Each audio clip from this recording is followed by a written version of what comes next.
I spent 3 years putting every spare dollar into a vacation fund, working double shifts at the hospital, skipping meals, saying no to new clothes, all because I promised my late husband Raymond that I would take our family to Hawaii, the place where we honeymooned 45 years ago. But 48 hours before we were supposed to leave, my son sent me a text. A text, not even a phone call. And those 9 words changed everything. "You won't be joining us. My wife prefers to keep it intimate with her family." Before we continue, please tell us where you're watching from so we know how far our stories reach, and subscribe to the channel to help us grow. My name is Evelyn Price. I'm 67 years old, and I raised my son Julian to be better than this. It started 3 years ago, right after Raymond passed. We were sitting in our living room after the funeral. The house was full of people, church ladies bringing casseroles, neighbors paying respects. But I only had eyes for my 3 grandchildren. Kayla was 13 then. Jordan was 11. Little Zoe had just turned 8. They were sitting on the couch looking lost. Raymond had been their whole world. Every Saturday morning, he'd pick them up and take them to breakfast. Just him and his grandbabies. He'd let them order whatever they wanted. Pancakes stacked high with whipped cream, bacon until they couldn't eat another bite. Then he'd take them to the park or the library, or just drive around telling them stories about the old days. I walked over to them that day, sat down between Kayla and Jordan, pulled Zoe onto my lap. "Your grandpa always talked about Hawaii," I told them. "He wanted to take all of us there. Show you the beach where he proposed to me, the little shack where we ate the best pineapple we ever tasted. He had it all planned out." Kayla's eyes lit up for the first time since we got the news about Raymond. "Really, Grandma?" "Really, baby. And I'm going to make sure we go. All of us. As a family. It's what he would have wanted." Julian was standing across the room with his wife Vanessa. He came over when he heard me talking. "Mom, that's sweet," he said. "But Hawaii is expensive. We can't afford something like that right now." I looked at my son, my only child, the boy I raised to believe that family came first. "I'll handle it," I said. "I'll save up, however long it takes. We're going to Hawaii, for Raymond." That was 3 years ago. I picked up every extra shift the hospital would give me. I worked holidays, weekends, night shifts that left me exhausted for days. I'm a nurse, have been for 40 years. The pay is decent, but not amazing. Not when you're trying to save enough money for 6 plane tickets to Hawaii. Not when you're trying to book a villa big enough for everyone. Not when you're planning activities and dinners and making sure every detail is perfect. I stopped eating out completely. Brought my lunch to work every single day. I stopped buying new clothes. Wore my scrubs until they were thin in the knees. I stopped getting my hair done at the salon. Started doing it myself at home. Every single dollar that wasn't going to bills went into that vacation fund. My best friend Nadine thought I was crazy. "Evelyn, you can't keep living like this," she told me one Sunday after church. "You're working yourself into the ground. Julian is a grown man. He can help pay for this trip." "He's got his own family to take care of," I said. 3 kids aren't cheap. I want to do this. For Raymond, for the grandkids." "But what about you?" Nadine asked. "When do you get to live?" I didn't have an answer for that. The truth is, I liked having something to work toward. After Raymond died, the house felt too empty, too quiet. That vacation fund gave me purpose. Every time I transferred money into that account, I imagined my grandbabies' faces when they saw the ocean for the first time. I imagined standing on that beach where Raymond got down on one knee.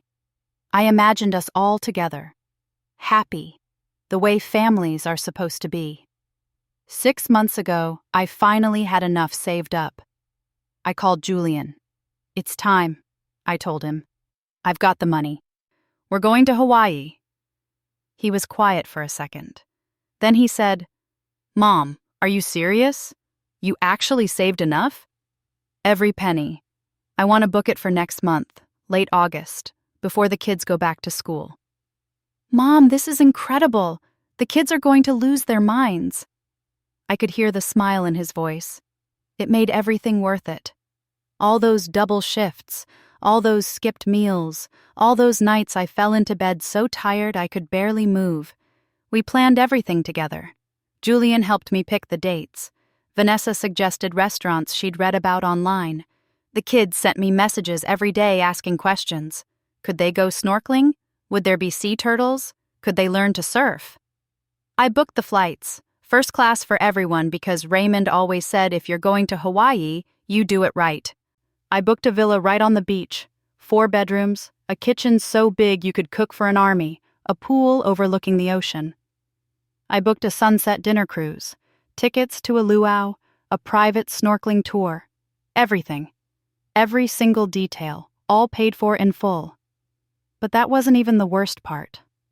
2 weeks before the trip, Vanessa started acting different. She'd be short with me on the phone. Barely said 2 words when I called to check in about last-minute details. When I asked if everything was okay, she said she was just stressed about work. Then 1 week before the trip, she stopped responding to my messages completely. I'd text her about the itinerary. Nothing. I'd send her pictures of the villa. Read, but no response. I'd ask about what the kids needed to pack. Silence. I called Julian. "Is everything okay with Vanessa?" "She's not responding to me." "She's just been busy, Mom. Don't worry about it." But I did worry. Something felt off. A mother knows. Then came Tuesday, 2 days before we were supposed to fly out. I was at work finishing up my shift. My phone buzzed. A text from Julian. I almost didn't read it right away. I was in the middle of checking vitals on a patient. But something made me look down. Maybe it was instinct. Maybe it was God trying to warn me. The message said, "Mom, we need to talk about the trip. Call me when you get a chance." My stomach dropped. I finished with my patient, went to the break room, called him back immediately. "What's going on?" I asked. Julian cleared his throat. "So, Mom, about Hawaii." "What about it?" "Vanessa's been thinking, and she really wants this to be a more intimate trip. Just our immediate family. She wants to bring her mom and her sister instead." I stood there in that break room, the fluorescent lights buzzing overhead, the smell of old coffee and cafeteria food. And I couldn't speak. "Mom, did you hear me?" "I heard you," I finally said. "You're uninviting me. From the trip I paid for. The trip I spent 3 years saving for." "It's not like that, Mom. We're still going to pay you back for your ticket. And maybe we can plan a different trip. Just you and me and the kids." "Just you and the kids," I repeated. "Without Vanessa." "Well, yeah, maybe. Look, Mom, I know this isn't ideal." "Not ideal?" My voice was rising now. People in the hallway were starting to look. "Julian, I worked myself half to death for this trip. This was supposed to honor your father, the man who raised you, the man who loved those kids more than his own life." "I know, Mom, I know, but Vanessa really feels strongly about this, and I have to support my wife." "Even when your wife is wrong?" "She's not wrong, Mom. She just wants something different than what you want." I felt something break inside me then, something that had been holding strong for 3 years. For 42 years, really, since the day Julian was born. "Fine," I said, "if that's how you want it. Thanks for understanding, Mom. I knew you'd get it." I hung up before he could say anything else. I sat in that break room for 20 minutes, just staring at the wall. Nadine found me there, took one look at my face and sat down next to me. "What happened?" I told her everything. She didn't say anything for a long minute. Then she stood up. "You have the account information, right? For the trip?" "Yeah, everything's in my name. I booked it all." "Then you know what you need to do." I looked up at her. "What?" "You need to make a choice, Evelyn. Are you going to let them treat you like this? Are you going to let your son and that woman use you for your money and then throw you away like you don't matter? I thought about Raymond, about all those mornings he spent with those kids, about how he'd have felt knowing his son was treating me like this. Then I thought about that bank account, the one with my name on it, the one I'd filled dollar by dollar, shift by shift, sacrifice by sacrifice. I pulled out my phone, opened my banking app, and I stared at that vacation fund. $48,000. 3 years of my life sitting right there in that account. My finger hovered over the screen. "What are you going to do?" Nadine asked quietly. I looked at her. "I'm going to freeze it. All of it. Right now." And I did. The freeze went through in 30 seconds. One click. 3 years of sacrifice locked down tight. No withdrawals. No transfers. No access for anyone but me. I sat there staring at my phone screen, at the words, "account temporarily frozen," glowing back at me. And for the first time in 3 years, I felt something other than exhaustion. I felt powerful. "You really did it," Nadine whispered. "I really did. What happens now?" I stood up, straightened my scrubs. Now I go home, and I wait. The call came at 6:30 the next morning, Wednesday, one day before the flight. I was making coffee when my phone lit up, Julian's name flashing across the screen.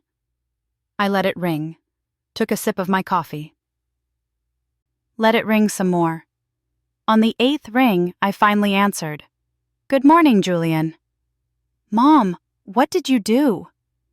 His voice was panicked, high-pitched, nothing like my calm, collected son. "I don't know what you mean." "The account, Mom. The vacation fund. It's frozen. We're trying to pay for the airport shuttle, and the card's being declined." I took another sip of coffee. "Is that right?" "Mom, this isn't funny. We leave tomorrow morning.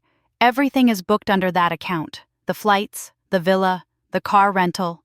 Everything." "Everything I paid for," I said softly. "Everything I saved for 3 years. Mom, please, I know you're upset, but you can't do this. The kids are so excited, they've been packed for a week that Kayla hasn't stopped talking about it." "Then maybe you should have thought about that before you uninvited me." Silence on the other end. Then I heard Vanessa's voice in the background, loud, angry. "Is she being serious right now? Tell her to unfreeze it. Tell her she's acting like a child." Something in me snapped. "Put me on speaker, Julian." "Mom, I don't think—" "Put me on speaker. Now." A click. Then both their voices came through. "Vanessa," I said, my voice steady as stone. "Did you just call me a child?" "Evelyn, you're overreacting," Vanessa said. "This is between you and Julian. The kids shouldn't have to suffer because you're throwing a tantrum." "A tantrum?" I laughed. It wasn't a nice sound. "I worked double shifts for 3 years. I saved every penny I could spare. I planned every detail of this trip. And you decided 2 days before we leave that you'd rather bring your mama and your sister instead of me. And I'm throwing a tantrum? It's not personal, Evelyn. I just wanted—" "You wanted my money, but you didn't want me. Well, guess what, baby girl? You can't have one without the other." Julian jumped in. "Mom, please. Let's talk about this like adults. You're right. We should have handled this differently. But freezing the account? That's extreme." "You want to see extreme?" I asked. "Wait until you try to check into that villa tomorrow. Wait until you try to pick up that rental car. Wait until your babies are standing at the airport asking why they can't go on the trip Grandma promised them." "You wouldn't do that to them," Julian said. But his voice wavered. He wasn't sure anymore. "Watch me." I hung up. My hands were shaking. Not from fear, from rage, from 3 years of pent-up exhaustion and sacrifice finally finding its voice. I sat down at my kitchen table, Raymond's chair across from me, empty like it had been for 3 years. I did it, baby, I whispered. I stood up for myself. The phone rang again. I didn't answer. It rang 12 more times in the next hour. Julian, Vanessa. Julian again. A number I didn't recognize. Probably Vanessa's mama. I ignored them all. Then the text started. Julian, Mom, please, let's just talk. Vanessa, this is ridiculous. You're hurting the children. Julian, the kids are crying. Is this what you want? Vanessa, we'll include you. We'll figure it out. Just unfreeze the account. Julian, Mom, I'm sorry, okay? I'm sorry, please. I read every single one. Didn't respond to any of them. But what they said about the kids, that got to me. Because this wasn't about Kayla or Jordan or Zoe. This was about their parents, about Julian choosing his wife over his mama, about Vanessa thinking she could use me like an ATM and then toss me aside when I'd served my purpose. But those babies didn't deserve to suffer. I called Nadine. How you holding up? She asked. They're blowing up my phone, saying the kids are crying. Of course they are. They're trying to guilt you. Don't fall for it. But Nadine, what if I'm being selfish? What if I should just let them go and deal with my hurt feelings later? Evelyn Price, listen to me. You have spent your entire life putting everyone else first. You worked yourself into the ground for this trip. Not for you. For them. For Raymond's memory. And they spit in your face. You are not being selfish. You are finally standing up for yourself. So what do? You hold your ground, and you make them understand that you are not a doormat. You are a grown woman who deserves respect. I knew she was right, but knowing it and feeling it are two different things. That afternoon, my doorbell rang. I looked through the peephole. Julian was standing on my porch, alone. I opened the door but didn't invite him in. Mom, can we talk? Face to face? I crossed my arms. Talk? Can I come in? No. He flinched. I'd never told my son he couldn't come into my house. Never in 42 years. Mom, I messed up. I know that. I should have called you. I should have told Vanessa no. I should have stood up for you. Yes, you should have. I'm standing up for you now.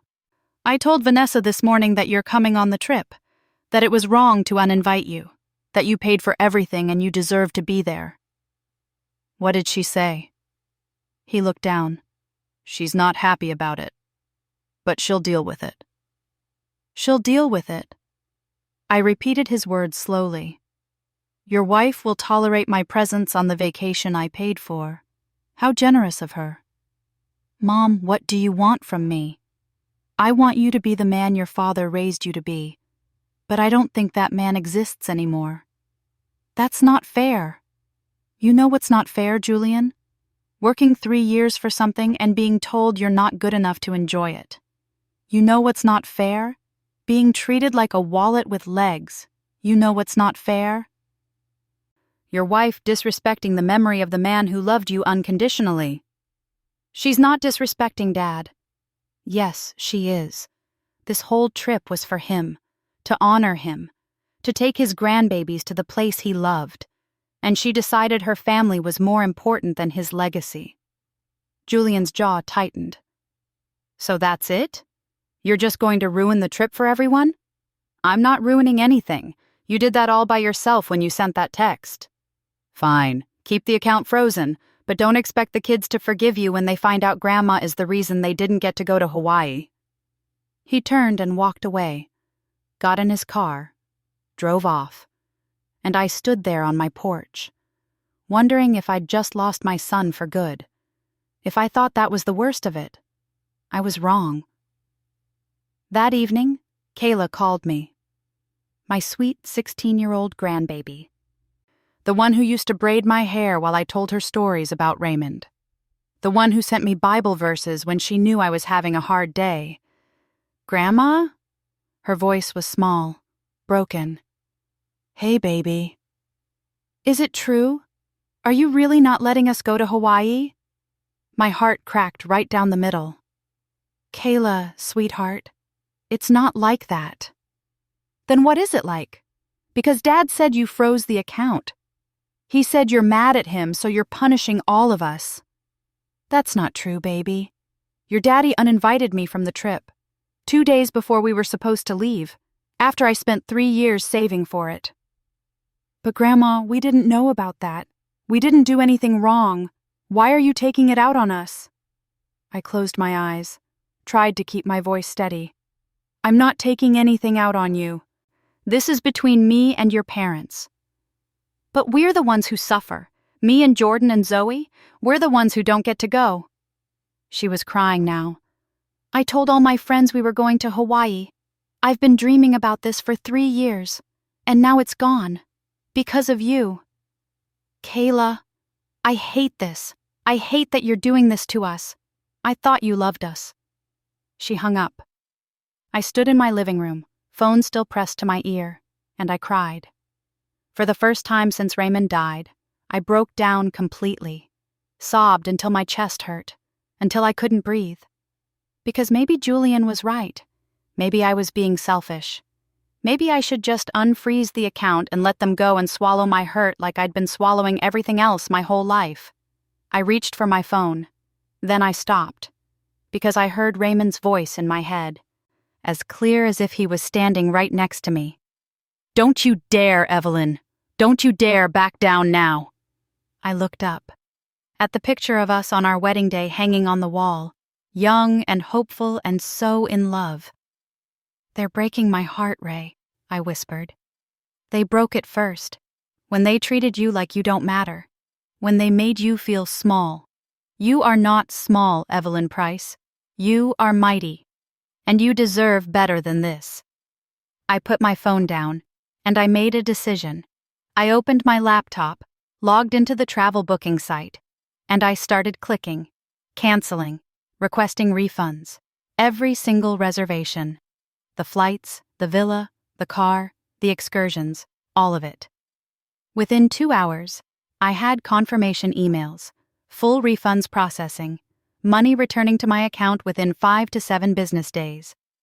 $48,000 coming back to me, every penny I'd saved. I picked up my phone, called Nadine. It's done, I told her. I canceled everything. Good. Now what? I looked at that picture of Raymond again. At the beach behind us in the photo. The Hawaii beach where we promised to love each other forever. Now, I said slowly, a plan forming in my mind. Now I'm going to Hawaii, but not with them. Then with who? I thought about Ruby Thompson from church, 72 years old and still working at the grocery store because her kids never call or visit. I thought about Gloria Henderson, lost her husband same year I lost Raymond, spends every holiday alone. I thought about Iris Clark and Beatrice Williams. Good women, faithful women. Women who'd been overlooked and underappreciated their whole lives. Just like me, and I'm taking women who actually deserve it, I said. Women who know what it means to sacrifice. Women who won't throw me away after I've given them everything. Nadine laughed. Evelyn Price, I always knew you had it in you. The refund hits my account Monday. I'm rebooking everything Tuesday. Same dates, same villa, but different people, better people. What about Julian and Vanessa? I smiled. It wasn't a kind smile. Let them figure it out. They wanted a family vacation without me. They're about to get exactly what they asked for. Absolutely nothing.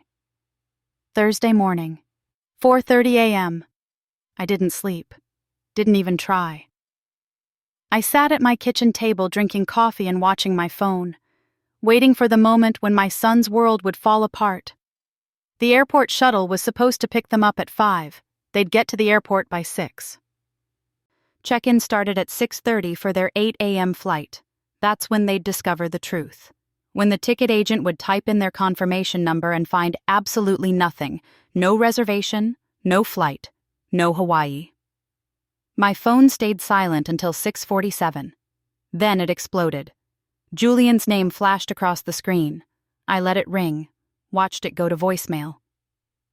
10 seconds later, it rang again. I ignored it. Again, and again, and again. 15 calls in 20 minutes. Then Vanessa called. I almost answered that one. Almost. Just to hear the panic in her voice. But I didn't. I had nothing to say to her. The texts came next. Julian. Mom, pick up the phone. Julian. What did you do? Julian. They're saying there's no reservation. Julian. Everything is canceled. Julian. Mom, please, this isn't funny. Vanessa. You are absolutely insane. The kids are watching you destroy this family. Julian. We're at the airport. People are staring. The kids are crying. Call me back. Vanessa. I'm calling the police. This is theft. You can't just take our money like this. I read every message, sipped my coffee, and felt absolutely nothing. Actually, that's not true. I felt something. I felt free. At 7:30, Nadine called. You awake? Haven't slept. How you feeling? Like I just took off a 100-pound weight I've been carrying for 3 years. They figure it out yet? About an hour ago, they've been calling nonstop. Good. Let them panic. Let them feel what it's like to have something ripped away at the last second. I looked at the calendar on my wall. The original trip dates were circled in red. The refund should clear by Monday. And Tuesday you rebook? Tuesday I rebook. Same villa, same flights, same everything, just better people. I love it. I love you, and I'm proud of you, Evelyn. After we hung up, I finally opened my voicemail. 17 messages. I listened to the first one. Julian's voice shaking. Mom, I don't know what's happening, but all our reservations are canceled. The flights, the villa, everything. Please call me back, please. The kids are devastated. Zoe won't stop crying. Mom, please. I deleted it. Listened to the second one. Vanessa screaming, You selfish, bitter old woman. You're going to regret this. I'm going to make sure everyone knows what you did. Your church, your friends, everyone. You'll have nobody left. I smiled. Deleted that one too. By message 7, Julian's tone had changed. Less panicked. More angry. Fine, Mom. You want to play it like this? That's fine. But don't ever expect to see your grandchildren again. Don't expect us at Thanksgiving. Don't expect us at Christmas. You just lost your family over pride. Hope it was worth it. I paused the voicemail. Stared at my phone. That one hurt. I won't lie. The thought of never seeing Kayla, Jordan, and Zoe again. Never hearing their laughter. Never getting their hugs. But then I remembered something Raymond used to say. People will only treat you as bad as you allow them to. I'd allowed this for too long. Being convenient. Being useful. Being the solution to everyone's problems but never the priority. I deleted the rest of the voicemails without listening. Saturday afternoon, Ruby Thompson called me. Evelyn, this is Ruby from church. Hey, Ruby, how are you? I'm fine, honey. Listen, I heard through the grapevine that you might be planning a trip and that you might be looking for some travel companions. I sat up straight. Nadine worked fast. I am, actually. How would you feel about going to Hawaii, all expenses paid, leaving a week from Thursday? Silence. Then, Evelyn, are you serious? Dead serious. I had plans fall through, but I've already paid for everything. Beautiful villa right on the beach, first-class flights, the works, and I don't want to go alone. I haven't been on vacation in 15 years, Ruby whispered. My kids, they're always too busy. They never visit, never call unless they need something. I know exactly how that feels. When do we leave? I spent the rest of the weekend making calls. Gloria Henderson cried when I asked her, said yes before I even finished explaining. Iris Clark asked 3 times if I was joking. Beatrice Williams said she'd given up on ever seeing the ocean again. And Nadine, of course. My best friend. the one who'd stood by me through everything. 5 women. 5 overlooked, underappreciated, deserving women. All getting the trip of a lifetime. Monday morning, the refund hit my account. All $48,000, back where it belonged. Tuesday, I rebooked everything. Same villa, same dates, same first-class flights, same sunset dinner cruise and private snorkeling tour, but different names on the reservations. Better names. Wednesday, Julian showed up at my door again. I saw him through the peephole, looked older somehow. Tired, defeated. I almost didn't open the door. Almost. But I did. Mom. Julian. Can I come in? Please? I stepped aside. Let him into the house where I raised him. Where Raymond taught him to ride a bike in the driveway. Where we celebrated every birthday and holiday. Where we became a family. He sat on the couch. I stayed standing. Mom, I'm sorry. I'm so sorry. For all of it. The text. The way I handled things. Letting Vanessa push you out. All of it. Okay. Okay. He looked up at me. That's it? What do you want me to say, Julian? I want you to forgive me. I want us to fix this. Some things can't be fixed. Don't say that. Please. You're my mother. I love you. Do you? I asked quietly. Because love isn't just a word, baby. It's action. It's showing up. It's standing up for the people who matter. And when it came down to it, you didn't stand up for me. I know I didn't. But I'm here now. I'm standing up now. It's too late. It's never too late, Mom. Please. The kids miss you. I miss you. But that wasn't even the worst part. I walked to the kitchen, came back with my laptop, pulled up the new reservations, turned the screen to face him. I'm still going to Hawaii, I said. Same villa, same dates, same everything, just not with you. He stared at the screen, at the names listed on the reservations. Ruby, Gloria, Iris, Beatrice, Nadine. You replaced us, he said slowly. I replaced people who didn't value me with people who do. Mom, those are strangers. We're your family. Family doesn't treat family the way you treated me. He stood up.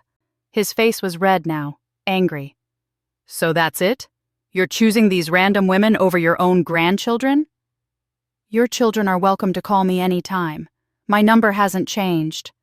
But you and Vanessa? You made your choice. Now I'm making mine. You're being petty. You're being selfish. I'm being done, Julian. That's what I'm being. Done being convenient. Done being used. Done being the woman everyone comes to when they need something but forgets when they don't. He headed for the door, stopped with his hand on the knob. I hope it's worth it, Mom. I hope those strangers make you happier than your own family ever could. They already do. He left, slammed the door behind him, and I sat down on my couch in the quiet house, Raymond's picture watching me from the mantel. I did the right thing, didn't I? I whispered. The house didn't answer, but deep down, I knew I had. Thursday morning, 1 week after my family was supposed to fly to Hawaii, I stood in the airport with 4 women who'd become more than friends. Ruby was wearing a flower in her hair, grinning like a teenager.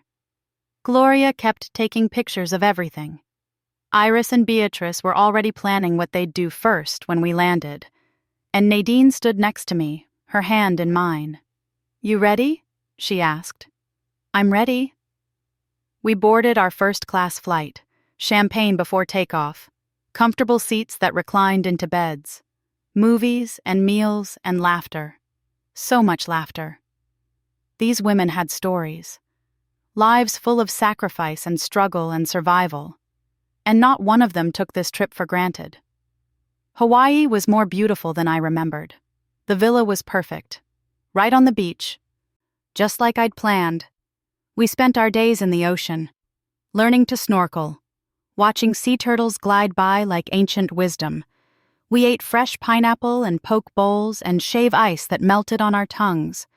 At night, we sat on the lanai watching the sunset, drinking wine, telling stories, being the versions of ourselves we'd forgotten existed.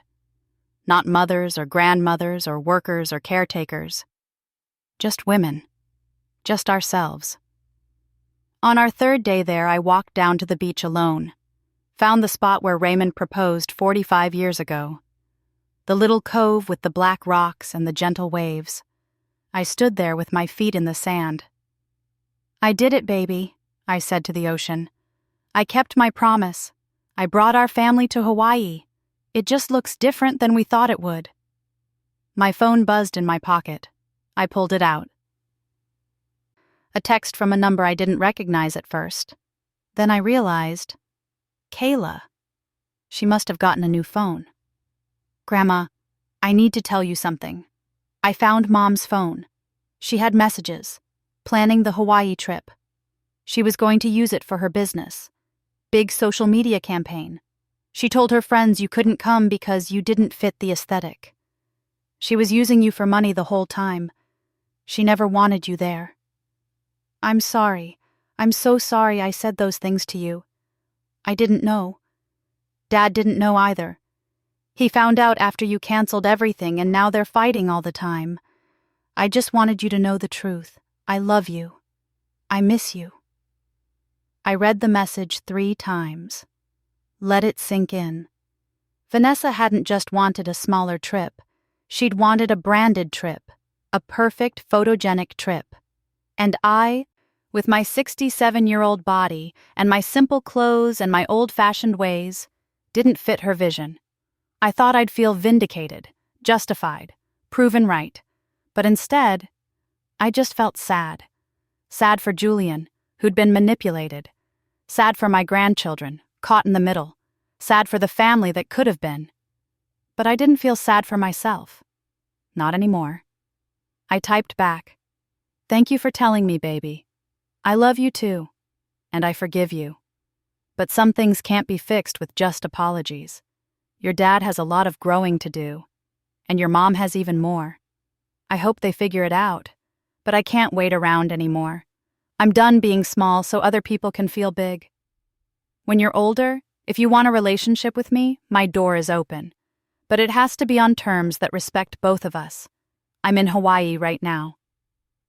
The place your grandpa loved, and I'm finally happy. I hope one day you understand why I had to do this." I hit send, turned off my phone, and I walked back up to the villa where 4 women were waiting for me. Women who understood sacrifice. Women who knew what it meant to be overlooked. Women who appreciated this gift, not because they deserved it more than anyone else, but because they knew how rare it was to be chosen. We spent the rest of the week living, really living. We danced at the luau, went on the sunset cruise, learned to surf, or tried to anyway, and laughed when we fell off the boards. We ate every meal like it was our last. We took 1,000,000 pictures. We made memories that would last whatever time we had left. On our last night, we sat on the beach watching the stars. Ruby started singing an old hymn. Gloria joined in. Then Iris, then Beatrice, then Nadine, then me. 5 voices rising up into the Hawaiian night, praising God for second chances, for new beginnings, for the courage to choose ourselves. When we got back home, I was different. Lighter, somehow. The weight of trying to earn love from people who'd already decided I wasn't enough, that weight was gone. Julian called twice. I didn't answer. Vanessa sent a long message blaming me for ruining her marriage. I deleted it without reading past the first line. But Kayla called. And Jordan. And even little Zoe. I answered those calls. We talked. Really talked. I told them I loved them. I told them my door was always open. But I also told them I wouldn't be anyone's backup plan ever again. Not theirs. Not their parents. Not anyone's. They understood. Maybe not completely. But enough. 3 months later, I'm sitting in my living room, Raymond's picture still watching from the mantel, but now there are new pictures next to it. Me and Ruby and Gloria and Iris and Beatrice and Nadine. 5 women laughing on a Hawaiian beach. 5 women who found family when blood relatives failed them. My phone buzzes. A text from Gloria. Same time next year? I smile. Type back. Same time next year. Because that's the thing about standing up for yourself. About choosing your own worth over other people's comfort. Once you do it the first time, it gets easier. You stop apologizing for taking up space. You stop shrinking yourself to fit into someone else's idea of who you should be. You just live, fully, authentically, without apology. And sometimes the family you choose is better than the family you were given. Thanks for listening to this story. If it touched your heart, please leave a like and subscribe. Have you experienced something similar? Share your story in the comments below.